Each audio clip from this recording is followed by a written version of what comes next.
इधर दिल्ली विधानसभा से लाल किले तक जाने वाली रहस्यमयी सुरंग को अब आम लोगों के लिए खोलने की तैयारी है। सुरंग का इस्तेमाल आजादी की लड़ाई में क्रांतिकारियों को फांसी के फंदे तक पहुंचाने के लिए किया जाता था। इस सुरंग की लंबाई करीब 6 किलोमीटर बताई जा रही है। रिपोर्ट देखिए। हमारे कैमरे की लाइट दिखा पा रही है, वहां तक ये सुरंग बिल्कुल वैसी की वैसी ही है। हालांकि बीच में कुछ पिलर्स का काम चल रहा है। दिल्ली विधानसभा की इस खूबसूरत इमारत के भीतर कई ऐसे राज छिपे हैं जिन्हें जानकर हर कोई हैरान रह जाएगा। हम बात कर रहे हैं एक ऐसी रहस्यमयी सुरंग की जिसने इतिहास के कई दौर को बेहद करीब से देखा है। लगभग 6 किलोमीटर लंबी एक ऐसी सुरंग जो दिल्ली विधानसभा से लाल किले जाकर मिलती है।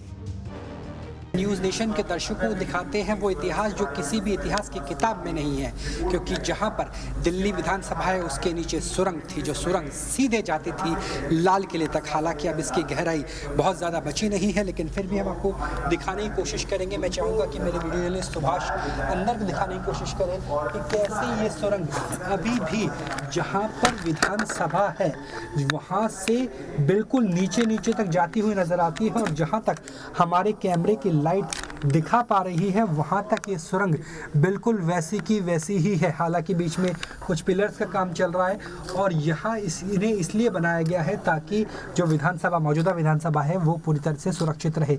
लेकिन ये सुरंग किसी वक्त 6 किलोमीटर दूर तक जाती थी। और जाऊँगा ये वाला एक और रास्ता दिखाइए सुभाष जी, थोड़ा नीचे आइए। जो ये रास्ता आपको नज़र आ रहा है ये यहाँ से तकरीबन 100 मीटर दूर एक फांसी गृह था, उस फांसी गृह तक जाता है जिसे अब दिल्ली सरकार टूरिज्म के लिहाज से विकसित करेगी।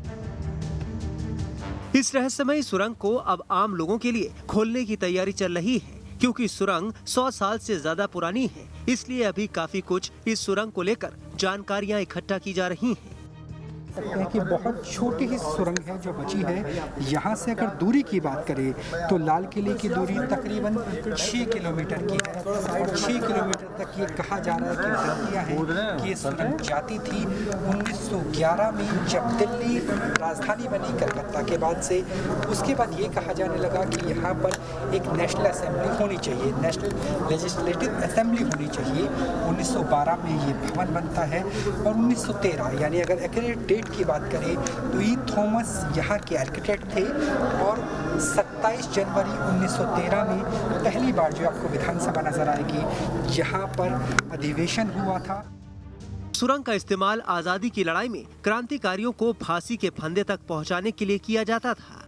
एक तरीके से संसदीय परिपाठी की शुरुआत यहीं से हुई थी। 1926 में मौजूदा संसद, जिसे तब नेशनल असेंबली कहा जाता था, वहाँ पे शिफ्ट किया गया।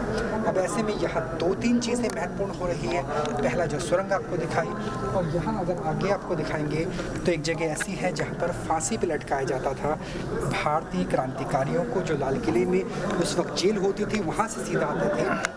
उसे भी सजाने संवारने का कार्यक्रम किया जा रहा है। दिल्ली विधानसभा के भीतर जहां ये सुरंग है, इस इमारत को पहले नेशनल असेंबली के रूप में जाना जाता था, जहां सरदार पटेल, लोकमान्य तिलक, पंडित जवाहरलाल नेहरू जैसे बड़े स्वतंत्रता सेनानी और नेता बैठ चुके हैं। 1926 के बाद मौजूदा संसद भवन में नेशनल असेंबली को शिफ्ट कर दिया गया था।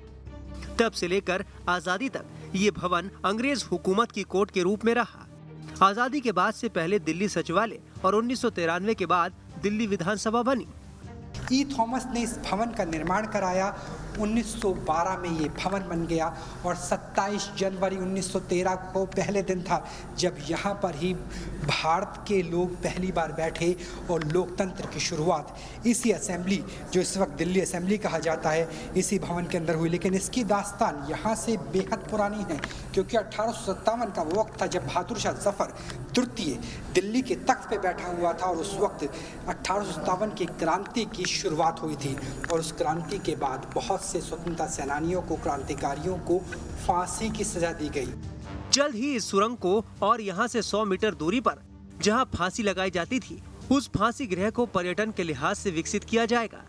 वहीं दिल्ली सरकार और PWD विभाग ने ये साफ कर दिया है कि आर्कियोलॉजिकल सर्वे ऑफ इंडिया को सुरंग में सर्वे की इजाजत नहीं दी जाएगी। जिस विधानसभा के भवन में हम मौजूद हैं, यही सत्र चलता है, तब आम व्यक्ति, पर्यटक, स्कूली बच्चे भी आकर के देख सकते हैं कि कैसे अंग्रेज सबसे बचकर, यानी किसी भारतीय को पता न चले, सीधा जो 6 किलोमीटर दूर जेल है वहाँ, यानी लाल किले के जेल से विधानसभा तक भूमिगत माध्यम से इस सुरंग के जरिए लाते थे। हालांकि अब सुरंग का अधिकांश हिस्सा टूट फूट गया है और फिलहाल इतिहासकारों को, एएसआई को इसके इनोवेशन की बात नहीं मानी गई है, यानी फिलहाल एएसआई इस साइट की रूपरेखा नहीं देख सकता है, लेकिन इसे जल्द ही रिनोवेट किया जाएगा। उम्मीद है कि 26 जनवरी 2023 के बाद आम आदमी भी यहाँ आके देख सकते हैं कि भारत का इतिहास, आज़ादी की लड़ाई कितनी महत्वपूर्ण है और क्रांतिकारियों को इस तरीके से जुल्म दिए जाते थे।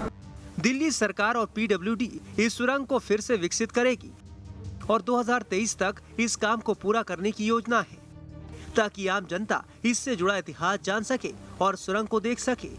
दिल्ली से राहुल डबास के साथ टीम न्यूज़ नेशन।